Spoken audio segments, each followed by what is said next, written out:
இன்னைக்கு என்ன உத்தியை கையில் எடுத்திருக்காங்கன்னா, திருமாவளவன் பறையர்களுக்கு எதிரி, பாஜக காரங்க திருமாவளவன் இந்துக்களுக்கு எதிரிங்கிறான், பாமக போன்ற சாதியவாத அமைப்புகள் என்னை தலித் அல்லாதவர்களுக்கு எதிரின்றான். இப்ப பறையர்கள் சில கைக்கூலிகள் புறப்பட்டு இருக்கிறார்கள், திருமாவளவன் பறையர்களுக்கு எதிரி என்கிறார்.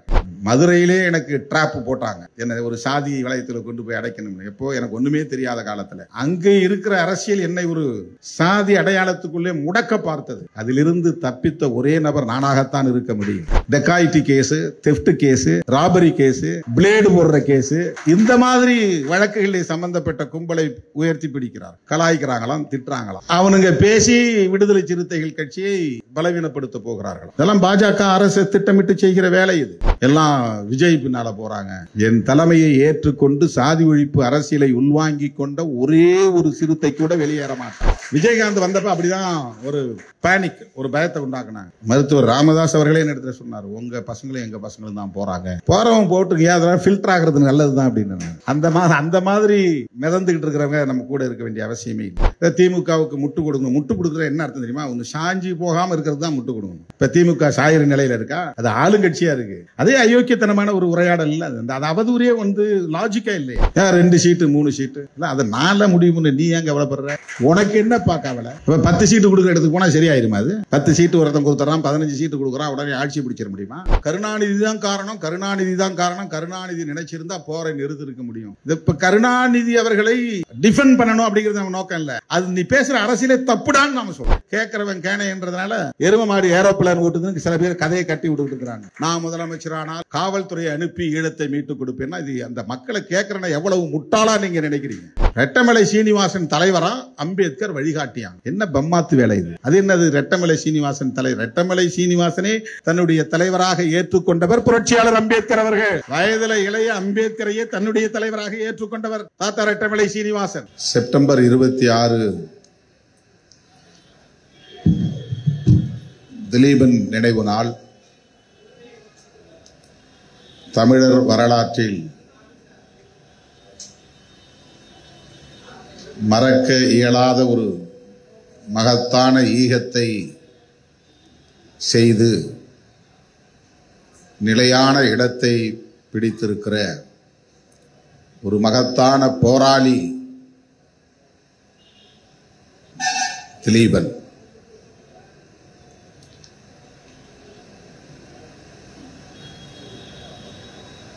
அவருடைய ஈகத்தை நினைவு கூர்ந்து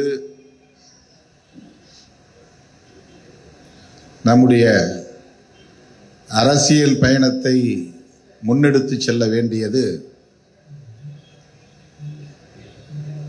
ஒவ்வொரு விடுதலை சிறுத்தையின் கடமையாகும். வரலாற்றில் இது போன்ற போராளிகளை நினைவு கூர்வதும் அவர்களின் ஈகத்தை போற்றுவதும் பொது வாழ்வில் ஈடுபடக்கூடிய ஒவ்வொருவருக்குமான கடமையும் ஆகும்.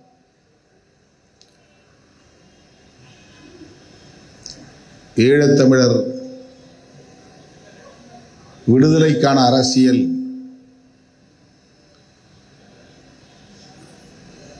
ஈழத்தை சார்ந்த தமிழர்களுக்கு உரியது என்று நாம் விலகி நிற்க முடியாது.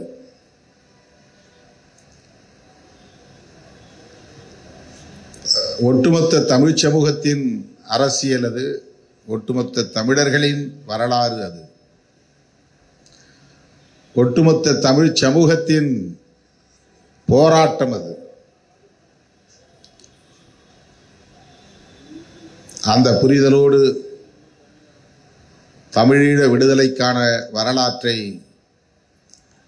அடுத்தடுத்த தலைமுறைக்கு எடுத்து சென்று அந்த அரசியலை நீர்த்து போக விடாமல் அடைகாக்க வேண்டியது நம்மை போன்றவர்களின் கடமை.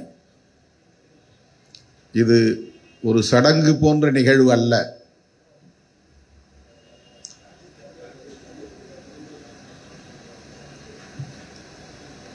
சடங்கு என்கிற அடிப்படையிலே ஆண்டுதோறும் கூடி கலைகிற ஒன்றல்ல. ஒவ்வொரு முறையும் நாம் நம்மை கூர்தீட்டிக் கொள்ள வேண்டிய தேவை இருக்கிறது. நம்மை சூழ்ந்திருக்கிற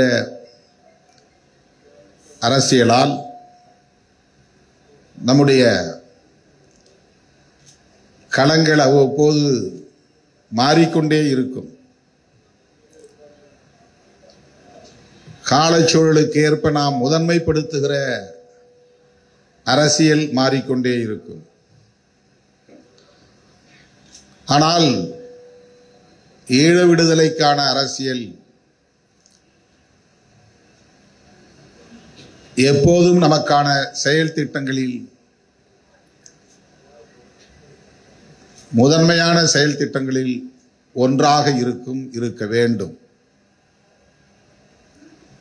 அண்மையிலே கூட நாம் காசாவில் நடைபெற்றுக் கொண்டிருக்கிற இனக்கொலையை கண்டித்து பெரியாரிய உணர்வாளர்கள் கூட்டமைப்பு ஒருங்கிணைத்த பேரணி மற்றும் கண்டன ஆர்ப்பாட்டத்தில் பங்கேற்றோம். அதுவும் ஒரு சடங்கு போன்ற கடமை அல்ல. அந்த வரலாற்றை படிப்பதும் அதை நெஞ்சிலே இருத்துவதும் அதன் அடிப்படையில் நம்முடைய போர்க்குணத்தை மென்மேலும் கூர்தீட்டுவதும் தவிர்க்க முடியாத ஒரு தேவை, வரலாற்று தேவை. அப்படித்தான் ஈழ விடுதலைக்கான போராட்டம் குறித்த புரிதல் நமக்கு தேவைப்படுகிறது.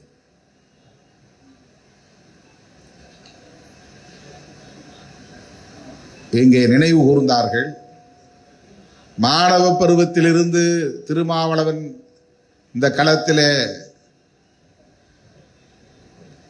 ஈடுபட்டது, பங்கேற்றது புதிய தலைமுறைக்கு எடுத்துச் செல்லப்பட வேண்டிய ஒன்று என்கிற கருத்துக்களை வன்னியரசு பாவலன் போன்றவர்கள் முன்வைத்தார்கள். நானும் பல முறை இதை மேடையிலே உங்களிடத்தில் பேசியிருக்கிறேன். அது புதிய செய்தி அல்ல. இன்னைக்கு என்ன உத்தியை கையில் எடுத்திருக்காங்கன்னா, திருமாவளவன் பறையர்களுக்கு எதிரி. பாட்டாளி மக்கள் கட்சி தலித் அல்லாதவர்களுக்கு திருமாவளவன் எதிரின்னா ஏதாவது ஒண்ணுதானே உண்மையா இருக்க முடியும்.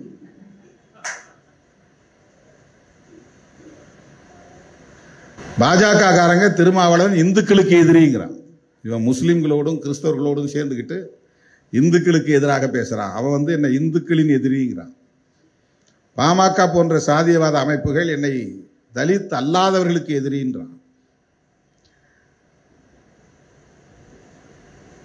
தலித்துகளில் சில பேர் இவர் பறையர் எங்கள் சாதிக்கு எதிரி என்று பறையர் அல்லாதவர்கள் சொல்லுகிறார்கள். இப்ப பறையர்களில் சில கைக்கூலிகள் புறப்பட்டு இருக்கிறார்கள். திருமாவளவன் பறையர்களுக்கு எதிரி என்கிறார்கள். இதிலிருந்து நீங்கள் புரிந்து கொள்ள வேண்டும், பாஜக சொல்லுகிறார்கள் என்றால் அவர்களின் கொள்கைக்கு நான் எதிராக இருக்கிறேன் என்பது அதிலே உறுதிப்படுகிறது. அவர்கள் பேசுகிற சனாதன அரசியலுக்கு திருமாவளவன் எதிராக இருக்கிறான். அதனால் அவன் ஆத்திரப்படுகிறான். பாமக காரன் திருமாவளவனை எதிரி என்று சொல்லுகிறான் என்றால் நான் சாதி ஒழிப்பை உயர்த்தி பிடிக்கிறேன், சாதியவாத சக்திகளை எதிர்க்கிறேன் என்பதை அவன் புரிந்து வைத்திருக்கிறான். பறையர் அல்லாத தலித்துகள் எங்களை தலித் என்று சொல்லக்கூடாது, திருமாவளவன் எங்கள் சாதிக்கு எதிரி என்று சொல்லுகிறார்கள் என்றால் அவர்கள் விரும்புகிற சாதி அரசியலை நான் ஏற்றுக்கொள்ளவில்லை, சாதி ஒழிப்பு அரசியலை பேசுகிறேன், அதனால் அவர்கள் எதிரி என்கிறார். அவங்களுடைய நோக்கம் என்னன்னா, நாங்கள்லாம் எங்க சாதி பெருமையை பேசுவேன், நீ உன் சாதி பெருமையை பேசு. சாதி ஒழிப்பை பேசுகிறவன் சாதி பெருமை பேச மாட்டான். சாதி ஒழிப்பை பேசுகிறவன் சாதிய கட்டமைப்பை தகர்க்க வேண்டும் என்கிற இலக்கில் தான் குறியாக இருக்க முடியும். அதனால்தான் தமிழ் தேசியத்தை விடுதலை சிறுத்தைகள் சாதி ஒழிப்போடு இணைத்து பார்க்கிறது. தமிழ் தேசியம் என்பது வெறும் மொழி உணர்வு அல்ல. தமிழ் தேசியம் என்பது பிற மொழி வெறுப்பு அல்ல. தமிழ் தேசியம் என்பது தெலுங்கு கன்னட எதிர்ப்பு அல்ல.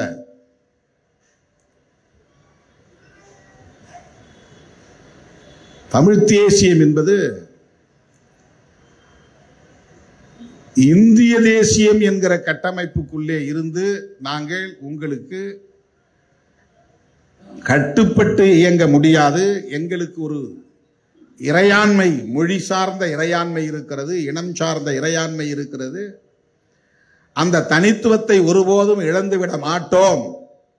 நீ விரும்புகிற இந்துத்துவ தேசியத்தை, இந்திய தேசியத்தை நாங்கள் ஏற்க மாட்டோம் என்று எதிர்த்து போரிடுவதுதான் உண்மையான தமிழ் தேசியம். ரெண்டே தேசியம் தான் இருக்கு. ஒன்று இந்திய தேசியம், இன்னொன்று மொழி வழி தேசியம். மொழி முக்கியம் இல்லை, மதம் முக்கியம் இல்லை, எனக்கு நாடு முக்கியம், எனவே இந்தியா என்கிற நாடு முக்கியம், எனவே இந்திய தேசியம் என்று பேசியது காங்கிரஸ். எனக்கு நாட்டை விட மதம் முக்கியம், எனவே மதவழி தேசியம் தான் எனக்கு முதன்மையானது என்று பேசுவது பிஜேபி. இவன் பேசுவது இந்து தேசியம், மற்ற மதங்களுக்கு எதிரான வெறுப்பு, இந்து பெரும்பான்மைவாத ஒருங்கிணைப்பு. இந்த தேசம் இந்துக்களுக்கானது. பிற மதத்தை பின்பற்றக்கூடியவர்கள் இந்த மண்ணுக்கு உரியவர்களாக இருந்தாலும் அவர்களுடைய தேசமாக இது இருக்காது. இதுதான் அவன் பேசுகிற இந்து தேசியம். இந்து தேசியம் என்பது வெறும் இந்துக்களுக்கான தேசியமாக மட்டும் இல்லாமல் அது சாதியத்தையும் உள்வாங்கிய தேசியம். அதை மறந்துவிடக்கூடாது. இந்துவாக உணர்ந்தால் சாதியாக உணர்வது என்றுதான் பொருள். இந்து என்று ஏற்றுக்கொண்டால் சாதியை ஏற்றுக்கொள்ள வேண்டும், சாதியை ஏற்றுக்கொண்டால் இந்து என்பதை ஏற்றுக்கொள்ள வேண்டும், இந்து என்பதை ஏற்றுக்கொண்டால் பார்ப்பனர்கள் தான் எங்களுக்கு மேலானவர்கள் என்பதை ஒத்துக்கொள்ள வேண்டும், பார்ப்பனர்களுக்கு கீழானவர்கள் நாங்கள் என்பதை ஒத்துக்கொள்ள வேண்டும். இதுதான் சனாதன தர்மத்தின் அடிப்படை கோட்பாடு.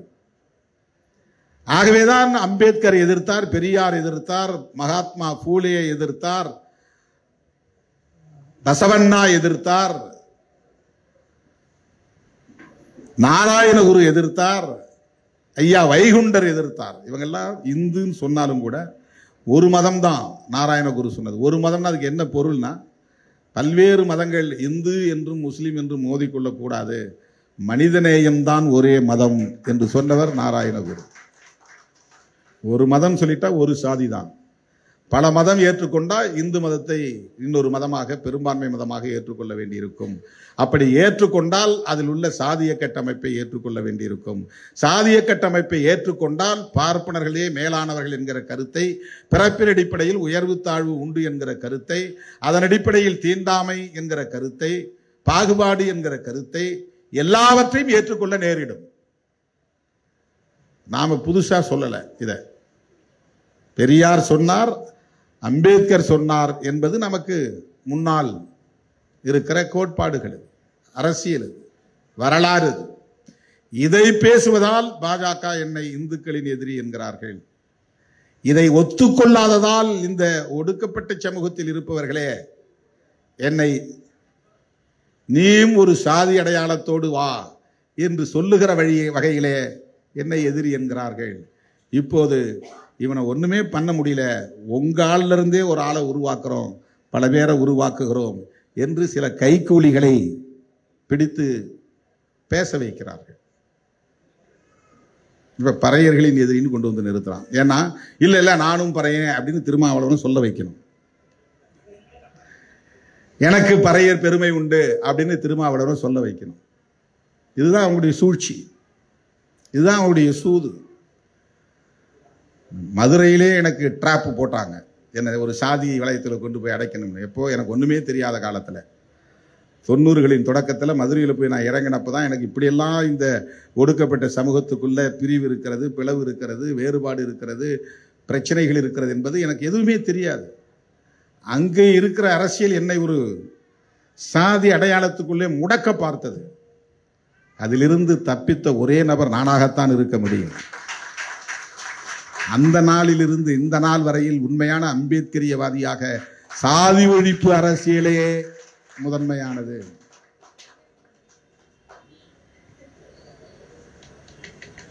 பறையர்கள் எல்லாம் சிவகுலத்தை சார்ந்தவர்கள், பறையர்கள் எல்லாம் திருக்குலத்தை சார்ந்தவர்கள். திருக்குலம்னா பெருமாளை கும்பிட்றவங்களாம் திருக்குலம். ஏன்னா ராமானுஜர் அப்படிதான் சொன்னார். இவங்களை யார் பறையர்னு சொல்றது? இவங்களை யார் இழிவானவர்கள் என்று சொல்லுவது, தீண்டப்படாதவர்கள் என்று சொல்லுவது? இவங்களெல்லாம் வைணவத்தில் நான் சேர்த்துக்கிறேன். பெருமாள் இவங்களெல்லாம் திருமால் மகாவிஷ்ணு பிள்ளைகள் இவங்களை நாங்கள் அரவணைப்போம். எனவே இவர்கள் திருக்குலத்தார் அப்படின்னு பேர் வச்சாங்க. சைவ மதத்தை பின்றவர்களாம் இவங்க சைவ குலத்தார். அதனால்தான் சாம்ப சிவன் அவருக்கு பேரு. நாங்கள்லாம் சாம்பவர்கள், நாங்கள் சிவகுலத்தை சார்ந்தவர்கள்.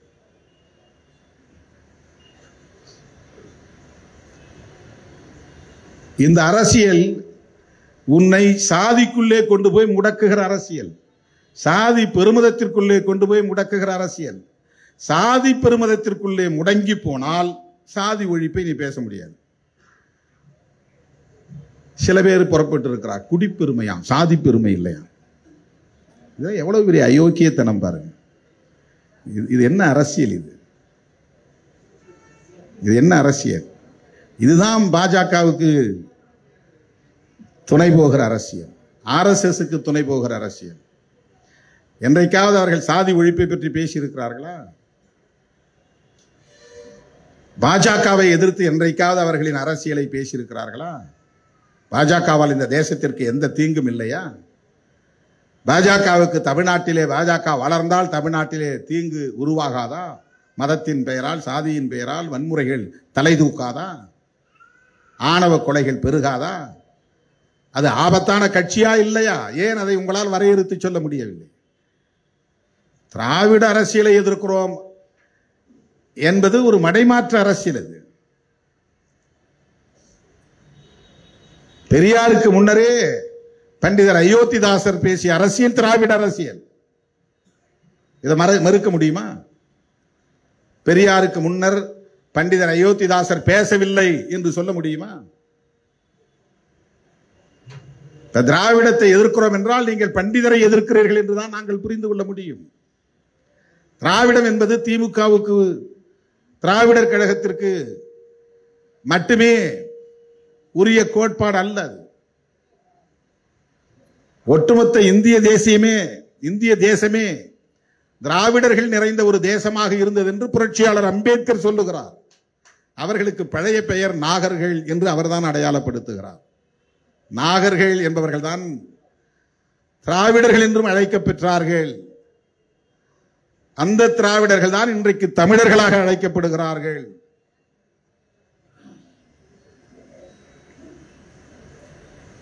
இது அம்பேத்கர் சொன்னது, நான் சொல்லவில்லை. அம்பேத்கர் சொன்னது தவறு என்றால் பொது மேடையிலே விவாதிக்கலாம்.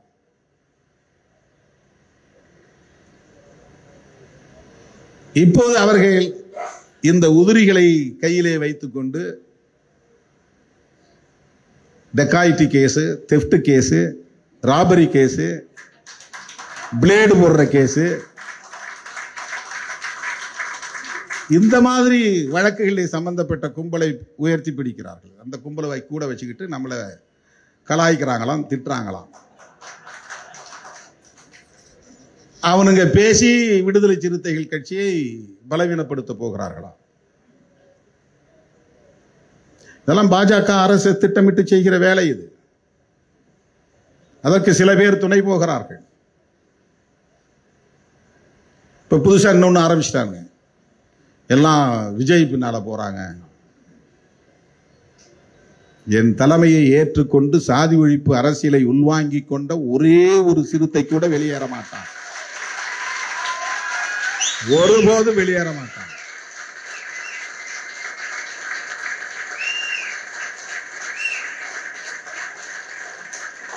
அதற்கு வாய்ப்பே இல்லை. விஜயகாந்த் வந்தப்ப அப்படிதான் ஒரு பேனிக், ஒரு பயத்தை உண்டாக்குனாங்க.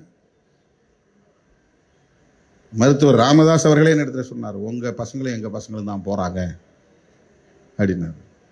போறவன் போட்டுருங்க, அதெல்லாம் ஃபில்டர் ஆகிறது நல்லதுதான் அப்படின்னு. அது ஃபில்டர் ஆகினது. அந்த மாதிரி மிதந்துகிட்டு இருக்கிறவங்க நம்ம கூட இருக்க வேண்டிய அவசியமே இல்லை.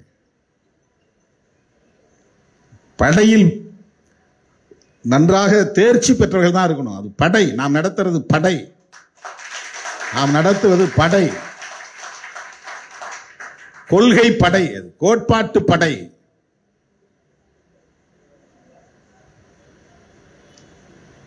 தமிழ் தேசியம் என்பது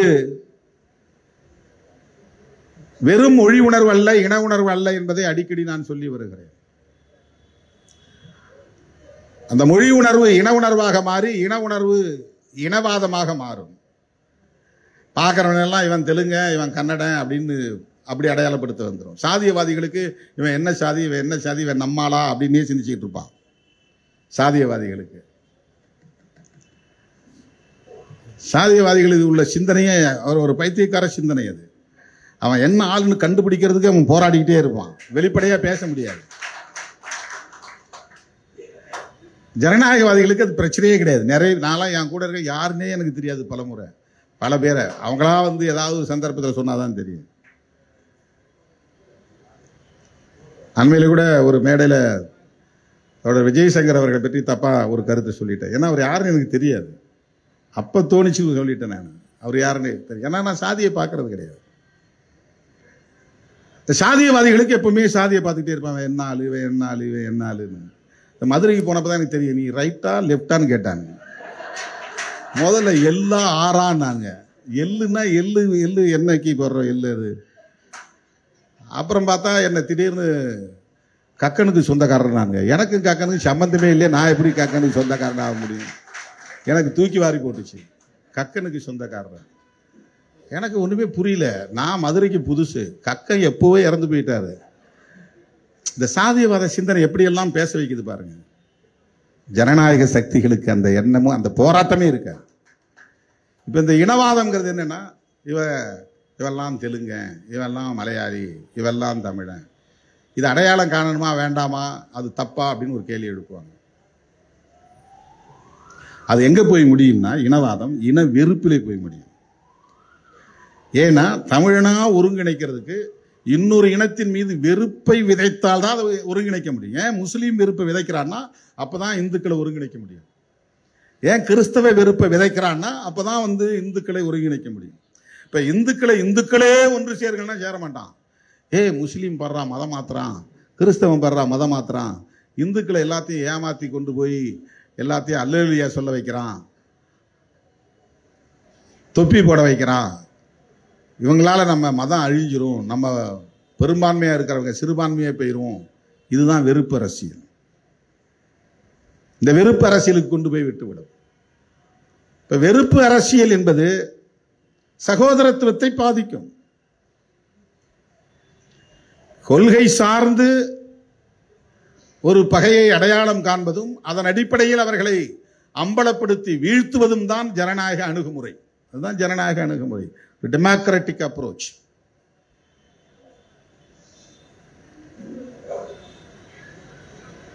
அண்ணன் பிரபாகரன் அவர்கள் கூட சிங்கள இனத்தின் மீது வெறுப்பை உமிழவில்லை. கவனமா நீங்க பார்க்கணும். அண்ணன் பிரபாகரன் அவர்களை ஈழத்தமிழர்கள் அவர் பேசிய அரசியலை தமிழ் தேசியம் சொல்லல, தமிழீழ தேசியம் தான் சொல்லுவாங்க. தமிழீழ தேசிய தலைவர் தான். தமிழ் தேசிய தலைவர் பிரபாகரன் எந்த இடத்துல எழுதியிருக்க மாட்டாங்க. அதுல என்ன வேறுபாடு இருக்கு? தமிழ் தேசியம்னா மொழி வழி தேசியம், அவ்வளவுதான். அது உலகம் முழுக்க இருக்கிற தமிழர்கள் அனைவருக்கும் பொதுவானது. தமிழீழ தேசியம் அப்படின்னா தமிழீழம் என்கிற ஒரு தேசத்தை வென்றெடுப்பதற்கான அரசியல் என்று பொருள். அப்ப நீ இங்க என்ன பேசணும்? தமிழ்நாடு தேசியம் தான் பேசணும். தமிழீழ தேசியம்னா தமிழ்நாடு தேசியம் தான் பேசணும். அல்லது தமிழ் தேசியம் என்று பேசினாலும் கூட தமிழ்நாடு விடுதலை முதன்மையானது என்று பேசணும். அப்படின்னா நீ பேசுற தமிழ் தேசியம் உண்மைன்னு நாம சொல்லலாம். தமிழரசன் தமிழ்நாடு விடுதலை படை வைத்திருந்தார். அவரும் நேசித்த இயக்கம் தான் விடுதலை சிறுத்தைகள் கட்சி. தமிழரசுங்கிற பேர் ஆயிரக்கணக்கான பேர் குழந்தைகளுக்கு நான் சூட்டியிருக்கிறேன். இவங்கெல்லாம் அந்த பேரை உச்சரிக்க பயந்த காலத்தில் பல மேடைகளில் நான் தமிழரசன் என்று பேசியிருக்கிறேன். அவர் வரலாற்றை பேசியிருக்கிறேன். தமிழரசுங்கிற பேர்ல ஒரு படமே எடுப்பதற்கு சேக்குவேரா முன் வந்தார். ஆனா அது நின்று போச்சு. 10 நாள் ஷூட்டிங் நடந்து நின்று போச்சு. அப்ப எனக்கு ஆர்வம் இல்லாம போச்சு. எனக்கு திரைப்படத்தில் ஒரு ஈடுபாடு இல்லை. இன்னைக்கு பல பேர் தமிழரசன் பேரை சொல்ல வந்திருக்கிறாங்க. தமிழரசன் தாயை போய் வீட்டிலே போய் பார்த்து அந்த தாய்க்கு ஆறுதல் சொன்னவன் நான். அவங்க அம்மாவை போய் பார்க்கறதுக்கே அந்த சமுதாயத்தை சார்ந்த பல பேர் ரஞ்சி கொண்டிருந்தவர்கள். இன்னைக்கெல்லாம் தமிழரசனை பற்றி பேச தொடங்கிட்டான். தமிழரசன் வந்து தமிழ்நாடு விடுதலை படையை வைத்து அவர் பேசிய அரசியல் சாதி ஒழிப்புடன் கூடிய தமிழ் தேச விடுதலை. அதுதான் முக்கியம். இன்னைக்கு நீங்க வந்து அவருடைய மீன் சுருட்டி அறிக்கை இருக்கு, வாங்கி படிங்க. ஒவ்வொரு விடுதலை சிறுத்தையும் கட்டாயம் படிக்கணும், நான் பரிந்துரைக்கிறது. அவர் வந்து அவங்க பார்வைப்படி, சாதியவாதிகளின் பார்வைப்படி அவர் பரப்பால் வன்னியர். ஆனால் அவர் சாதி ஒழிப்பை பேசியதால் அவரை ஒழித்து கட்டிவிட்டார்கள். ஏன்னா வன்னியர்களே அவர் ஆதரிக்கிறார். அந்த சமுதாயத்தை சார்ந்தவர்களே அவரை காப்பாற்ற வேண்டும் என்று முயற்சித்திருந்தால் காப்பாற்றி இருக்க முடியும். உளவுத்துறையை சார்ந்தவர்கள் தான் மக்களை திரட்டி கொள்ளையடிக்க வந்திருக்கிறான்னு சொல்லி வழிமறிச்சு அடிச்சே கொண்டாங்க. 5 பேரை அடிச்சே கொண்டாங்க. அதில் எங்கள் ஊர் பக்கத்துக்கு ஒரு பழனிவேல்னு ஒரு தம்பியும் இறந்து போனான். வெள்ளக்காளிங்க ராயநல்லூர் கிராமத்தை சார்ந்த பழனிவேல். தருமலிங்கம்னு ஆதமங்கலம், அவர் எனக்கு நல்ல நண்பர். இந்த சந்தேகத்தில் தான் என்ன கியூ பிரான்ச் கடுமையாக விரட்டினாங்க ஒரு காலத்தில். என் மேலே வழக்கு போட்டாங்க. அது தனி வரலாறு. தமிழ்நாடு விடுதலை என்பதுதான் தமிழ் தேசியத்தின் அடிப்படை கோட்பாடாக இருக்க முடியும், கருப்பொருளாக இருக்க முடியும். அதை இங்கே யாரும் பேசுறதே கிடையாது. தமிழ்நாட்டில் இருக்கிற யாரும் பேசுறது கிடையாது. தமிழ் தேசியம் பேசி தெலுங்கர்களுக்கு எதிரான வெறுப்பை தான் விதைக்கிறாங்க. திராவிடத்தால் தான் வீழ்ந்தோம், திராவிட அரசியலால் தான் வீழ்ந்தோம், வடுக வந்தேரிகளால் தான் வீழ்ந்தோம், அந்த வந்தேரிகளின் வாரிசுகள் தான் இவர்கள் எல்லாம் என்று திமுக தலைவர்களையும் அவர்களையும். நாங்கள் திமுகவுக்கு வக்காலத்து வாங்கவே இல்லை. நாங்கள் பேசுகிற அரசியலிலும் நீங்கள் அடிமடியில் கை வைக்கிறீர்கள். எங்கள் அரசியலை நீங்கள் பலவீனப்படுத்துகிறீர்கள். அது திமுக அரசியல் நீங்க ஏன் பார்க்குறீங்க? பண்டிதர் அயோத்திதாசர் பேசும்போது பெரியார் இங்கே இல்லை. திராவிட மகாஜன சபை என்கிற அமைப்பை உருவாக்கிய போது 1891, அப்ப அம்பேத்கரே பிறக்கல. ரெட்டமலை சீனிவாசன் பறையர் மகாஜன சபையை உருவாக்குகிற போது அம்பேத்கர் பிறக்கல. பறையர் மகாஜன சபைனா இன்னைக்கு நீங்க பார்க்கிற இந்த பறையர் இல்ல. இந்தியா முழுக்க இருக்கிற அன்டச்சபிள் அனைவருக்குமான பெயர் தான் பறையர். அது ஒரு காமன் டெர்மினாலஜி, காமன் டேர்ம். அது ஒரு பொது சொல்லது. சர்வதேச பறையனை போல் சதாம் ஹுசேனை கட்டி வைத்து அடிப்போம் அப்படின்னு ஜான் மேஜர் சொன்னார். அப்படின்னா சதாம் ஹுசேன் பறையரா என்ன? தமிழ்நாட்டில் பிறந்த பறையரா? ஜான் மேஜர் இங்கிலாந்து பிரதமர் சதாம் ஹுசேனை பற்றி சொல்லும் போது அவரை இன்டர்நேஷனல் பறையான்னு சொன்னார். சுப்பிரமணிய சுவாமி மேதகு பிரபாகரன் அவர்களை இன்டர்நேஷனல் பறையான்னு சொன்னார். உடனே கண்டிச்சு போஸ்டர் அடிச்சு ஓட்டணும் மதுரையில். உடனே நான் போஸ்டர் அடிச்சு 300 போஸ்டர் டெடில் பிரஸ்ல தான் அடிப்போம். இப்போ கட்ட பிரஸ், எழுத்து கட்ட எழுத்துல இருக்கும், கூட்டி நான் தான் போய் டிசைன்லாம் பண்ணுவேன். பிரஸ்லே கிடப்பேன் நான். போஸ்டர் அடிச்சு நைட்டெல்லாம் ஆட்களை திரட்டிக்கிட்டு வீதி வீதியாக போய் ஒட்டுவேன். காலையில் பேருந்தில் ஒட்டிட்டு தான் அலுவலகத்துக்கே போவேன். இரவில் தூக்கம் இருக்காது, அங்கே போய் உட்காந்து தூக்க கலக்கம் இருக்கும். அப்படியே எனக்கு அப்படியெல்லாம் பணியாற்றி இருக்கிறோம்.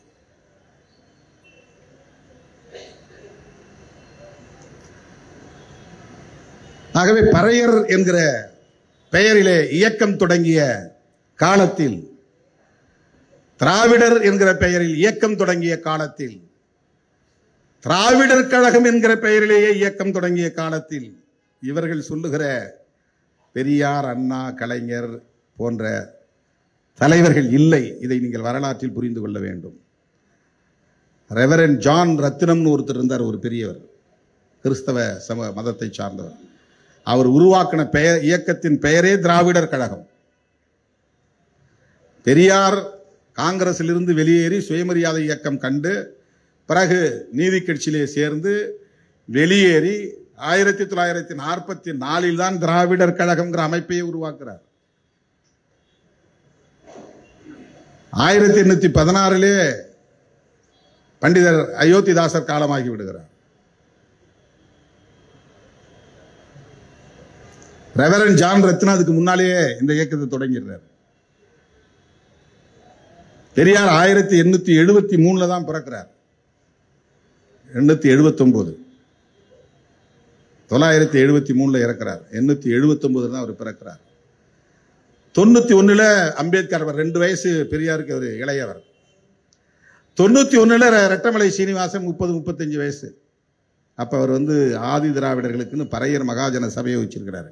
இவர் சிசுவா இந்த மண்ணில் விழுந்த போது அம்பேத்கர் அவர் ஒரு சமூகத்தின் தலைவராக, ஒரு இயக்கத்தின் தலைவராக இருந்தார். Untouchables leader. இன்னைக்கு பார்க்குற இந்த பறையருங்கிற தனி சாதிக்கான தலைவர் இல்லை, நேஷனல் லெவல்ல அன்டச்சபிள்ஸ் அனைவருக்குமான ஒரு இயக்கமாகத்தான் அதை உருவாக்கினார்.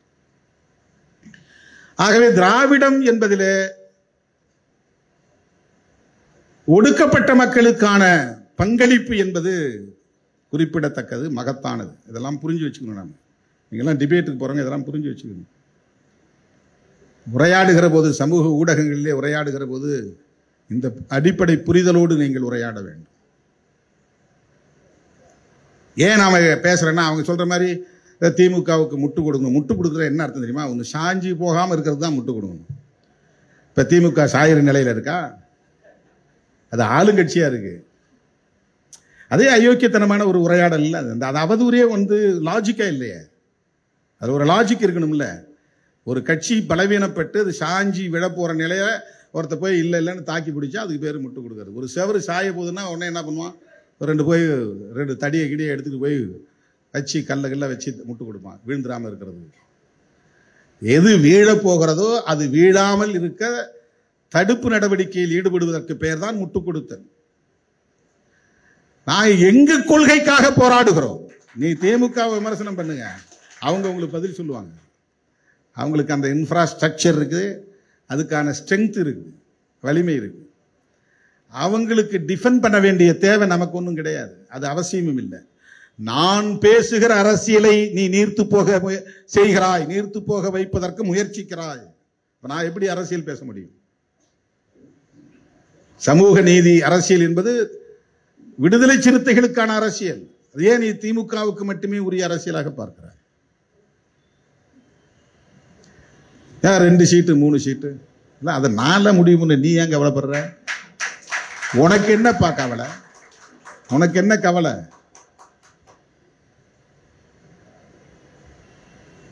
இப்போ 10 சீட்டு கொடுக்குற இடத்துக்கு போனால் சரியாயிருமா? அது 10 சீட்டு ஒருத்தன் கொடுத்துறான், 15 சீட்டு கொடுக்குறான், உடனே ஆட்சி பிடிச்சிட முடியுமா? யோசிச்சு பாருங்க. சனாதன சக்திகள் இந்த மண்ணிலே வேரூன்றிவிடக் கூடாது என்கிற போது அவர்களை தனித்து நின்று எதிர்க்கிற வலிமை இன்னும் எங்களுக்கு போதவில்லை. எனவே அவர்களை எதிர்க்கிற அத்தனை பேரோடும் நாங்கள் கைகோர்த்து நிற்கிறோம், இடதுசாரிகளோடு நிற்கிறோம், காங்கிரஸோடும் கூட எங்களுக்கு முரண்பாடு இருந்தாலும் சேர்ந்து நிற்கிறோம். ஏனென்றால் திருமாவளவன் உயர்த்தி பிடித்த அரசமைப்பு சட்டத்தை இன்றைக்கு ராகுல் காந்தி உயர்த்தி பிடிக்கிறார். ஈழத்தமிழர் பிரச்சனையில உங்களோடு எங்களுக்கு முரண்பாடு இருக்கிறது, அது வேறு, அது விமர்சிக்கிறோம். ஆனால் அது காங்கிரசுக்கு மட்டுமே உரியதல்ல, அது சர்வதேச அரசியல். ஈழத்தமிழர் அரசியலில் பாகிஸ்தானுக்கும் பொறுப்பு இருக்கிறது, சைனாவுக்கும் பொறுப்பு இருக்கிறது, கனடாவுக்கும் பொறுப்பு இருக்கிறது, அமெரிக்காவுக்கும் பொறுப்பு இருக்கிறது. 22 நாடுகள் பிரபாகரன் அவர்களை எதிர்த்து களத்திலே நின்றன. ஏன் அவனுங்களெல்லாம் யாரையும் நீங்க பேச மாட்டேங்கிறீங்க? ஒன்னு அரசியல் அறியாமையா இருக்கணும், இல்லைன்னா வெறும் அரசியல் ஆதாயத்திற்கான வன்மமாக இருக்க வேண்டும், அவ்வளவுதான். ஒரு மாநிலத்தின் முதலமைச்சருக்கு வெளிவிவகார கொள்கையில எந்த முடிவும் எடுக்க முடியாது. இது அடிப்படை அரசியல் அறிவு உள்ளவன் எவனுக்கும் புரியும். ஆனா இங்க இருக்கிறவன் அத்தனை பேரும் கருணாநிதி தான் காரணம், கருணாநிதி தான் காரணம், கருணாநிதி நினைச்சிருந்தா போரை நிறுத்திருக்க முடியும். இப்ப கருணாநிதி அவர்களை டிஃபெண்ட் பண்ணணும் அப்படிங்கிறது நம்ம நோக்கம் இல்லை. அது நீ பேசுற அரசியலே தப்புடான்னு நாம சொல்றோம். நீ பேசுற அரசியலே தப்பு. காழ்ப்புணர்ச்சி நீ கக்கிறையே தவிர ஒரு மாநில முதலமைச்சர் ரிசைன் தான் பண்ண முடியும், அவ்வளவுதான். வேற ஒன்றும் பண்ண முடியாது, வேற ஒன்றும் பண்ண முடியாது. எந்த வெளிவிவகார முடிவையும் ஒரு மாநில முதலமைச்சரால் பண்ண முடியாது. சும்மா கேட்கிறவன் கேனைன்றதுனால எரும மாடி ஏரோப்ளேன் ஓட்டுதுன்னு சில பேர் கதையை கட்டி விட்டுக்கிட்டு இருக்கிறாங்க. நான் முதலமைச்சரானால் காவல்துறையை அனுப்பி ஈழத்தை மீட்டு கொடுப்பேன்னா இது அந்த மக்களை கேட்கறனா எவ்வளவு முட்டாளா நீங்க நினைக்கிறீங்க? இது எவ்வளவு பெரிய ஏமாற்று வேலை இது. காவல்துறைக்கு என்ன அதிகாரம் இருக்கு? முதல்ல நீ தமிழ் தேசியம் பேசுறதுனா கான்ஸ்டிடியூஷனை ஏற்றுக்கூடாது, எலெக்ஷன்ல நிற்கக்கூடாது, எலெக்ஷன் நிற்கக்கூடாது. ஏன்னா நான் அப்படிதான் இப்போ எம்எல்ஏ இயக்கம் இருக்குது. மார்க்சிய லெனினிய இயக்கம் இந்த பார்லிமெண்டரி டெமோக்ரஸியை நாங்கள் எதிர்க்கிறோம், அதனால நாங்கள் எலெக்ஷன்ல போட்டியிடல, இந்த கான்ஸ்டிடியூஷன் எங்களுக்கு உடன்பாடு இல்லை இந்த பார்லிமெண்டரி டெமோக்ரஸி எங்களுக்கு உடன்பாடு இல்லை, இந்த சிஸ்டம் குறிப்பிட்ட சிலரை பணக்காரர்களா ஆக்கும், அதிகாரத்தில் உட்கார வைக்கும், ஏழை எளிய மக்களை தொடர்ந்து சுரண்டி கொண்டே இருக்கும், அதனால் இதில் எங்களுக்கு உடன்பாடு இல்லைன்றாங்க. இப்ப இந்திய தேசியம் பேசுறவங்க இதை ஏற்றுக்கொள்கிறார்கள், கான்ஸ்டிடியூஷனை. தேசிய பார்வை உள்ளவங்க ஏத்துக்கிறாங்க. நாம எப்படி ஏத்துக்கிறோம்னா, சாதி என்பது தமிழ்நாட்டுக்கு மட்டும் உரிய பிரச்சனை அல்ல, இது தேசிய பிரச்சனை. Cost discrimination is a national phenomena. India முழுவதும் இருக்கு. இந்தியாவில் உள்ள எல்லா ஒடுக்கப்பட்ட சாதிகளும் ஒன்று சேர்ந்து ஒரு அரசியல் சக்தியாக மாறினால்தான் சாதியை ஒழிப்பதற்கான ஒரு முன்னெடுப்பையே செய்ய முடியும். சேர்ந்து நிக்கணும். தனியா அங்க நின்று இது தமிழ்நாடு மட்டும் தனியா இல்ல, தனிநாடான பிறகு நம்ம பேசினா அதுல பிரச்சனை கிடையாது. ஆனா இந்தியா என்பது கான்ஸ்டிடியூஷனோட தமிழ்நாட்டையும் இணைச்சு வச்சிருக்கு. தமிழ்நாடும் இணைந்ததுதான் இந்தியா, தமிழ்நாட்டுக்கும் சேர்ந்ததுதான் கான்ஸ்டிடியூஷன். அந்த கான்ஸ்டிடியூஷன் தான் செக்யூலரிசத்தை வலியுறுத்துகிறது.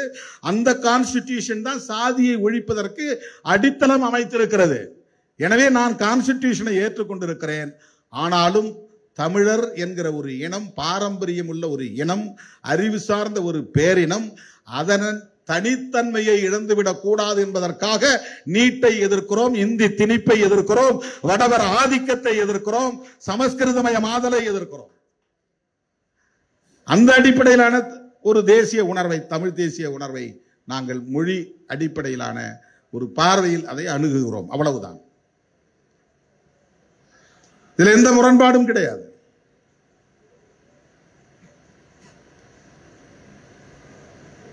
எனவே திராவிடம் என்பது ஒரு குறிப்பிட்ட அரசியல் கட்சிக்கான அரசியல் என்று சிலர் திட்டமிட்டு பரப்புவது தவறு. அது விளிம்பு நிலை மக்களுக்கானது. இந்தியா முழுவதும் இருக்கிற விளிம்பு நிலை மக்களின் அரசியல் அது. அதனால் அதை நாம் வரவேற்று பேசுகிறோம் என்றால் திமுகவை வரவேற்கிறோம் என்று பொருள் அல்ல. திராவிடர் கழகத்தை ஆதரிப்பதற்காக மட்டுமே இந்த நிலைப்பாட்டை எடுத்திருக்கிறோம் என்று பொருள் அல்ல. முதல்ல அதில் நம்ம ஒரு கிளாரிட்டி வரணும்.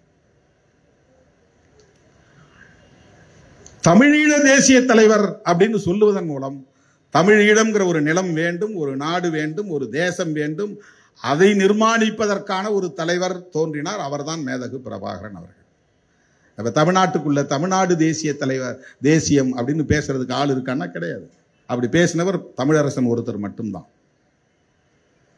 இப்ப இங்க இவங்க என்ன பேசுறாங்கன்னா, திராவிட அரசியலுக்கு எதிரான வெறுப்பு அரசியலை விதைக்கிறார்கள். திராவிட அரசியல் நீர்த்து போனால், நீங்க கவனமா கேட்கணும், திராவிட அரசியல் நீர்த்து போனால் இங்கே யார் வலிமை பெறுவார்கள் என்றால் வலதுசாரிகள் தான் வலிமை பெறுவார்கள், சனாதன சக்திகள் தான் வலிமை பெறுவார்கள், பிஜேபி RSS தான் இங்கே வலிமை பெறும்.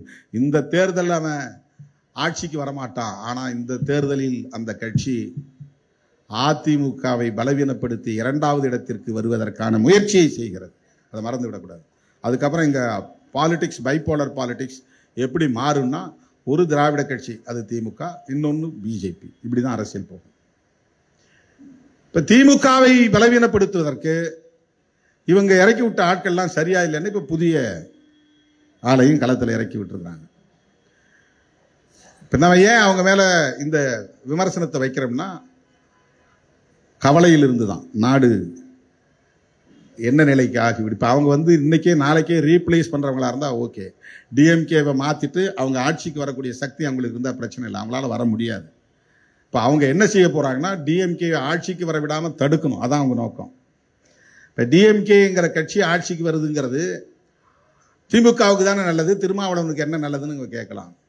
யார் ஆட்சிக்கு வர்றாங்க அப்படிங்கிறது எங்க கூட்டணியில அது வேறு முடிவு. ஆனால் சனாதன சக்திகள் இங்கே வலிமை பெறாமல் தடுக்க வேண்டுமானால் இந்த கூட்டணி வெற்றி பெற்றாக வேண்டும். இந்த கூட்டணி வெற்றி பெற்றாக நாம் அங்க வகிக்கிற கூட்டணி, நாமும் சேர்ந்து உருவாக்கிய கூட்டணி, மதசார்பற்ற முற்போக்கு கூட்டணி. அந்த கூட்டணியை வலிமைப்படுத்த வேண்டிய பொறுப்பும் கடமையும் இந்த கூட்டணியில் அங்கம் வகிக்கும் ஒவ்வொரு கட்சிக்கும் உண்டு. இப்ப நீங்க மட்டும் ஏன் திரும்ப திரும்ப சொல்றா, எங்களை மட்டும்தானே திரும்ப திரும்ப சீண்டிக்கிட்டே இருக்கிறீங்க. திரும்ப திரும்ப சீன்றதுனால திரும்ப திரும்ப சொல்றோம். அதில் என்ன புரிந்து கொள்ள வேண்டும் என்றால், நாங்கள் எடுத்துக்கொண்ட நிலைப்பாட்டிலும் உள்வாங்கி இருக்கிற கருத்தியலிலும் நாங்கள் உறுதிப்பாட்டோடு இருக்கிறோம். அவ்வளவுதான். நாங்க ரொம்ப ஸ்ட்ராங்கா இருக்கிறோம். அவ்வளவுதான். இதுல இப்ப யார் லாபம் அடைவானா, லாப நட்ட கணக்கு எங்களுக்கு இப்ப தேவையில்லை. எங்க கூட்டணியை பொறுத்தவரையில்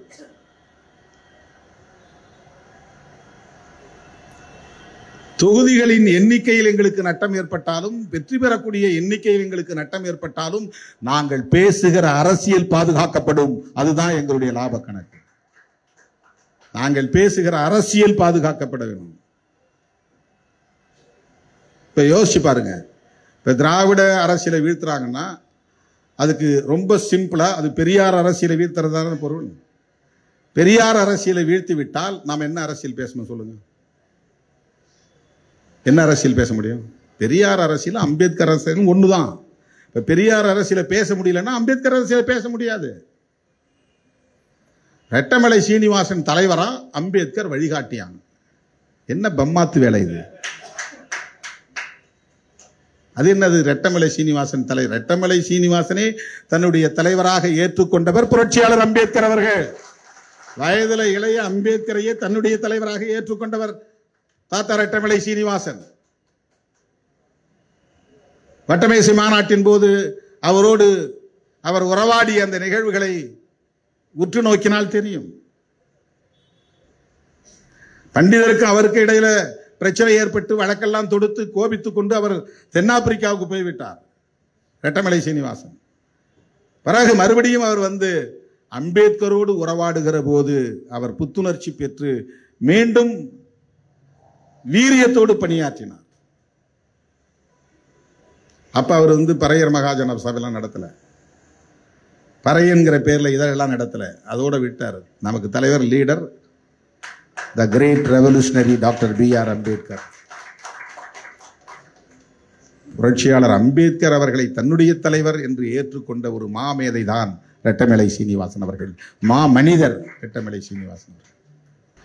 தெளிவாக இருக்க வேண்டும்.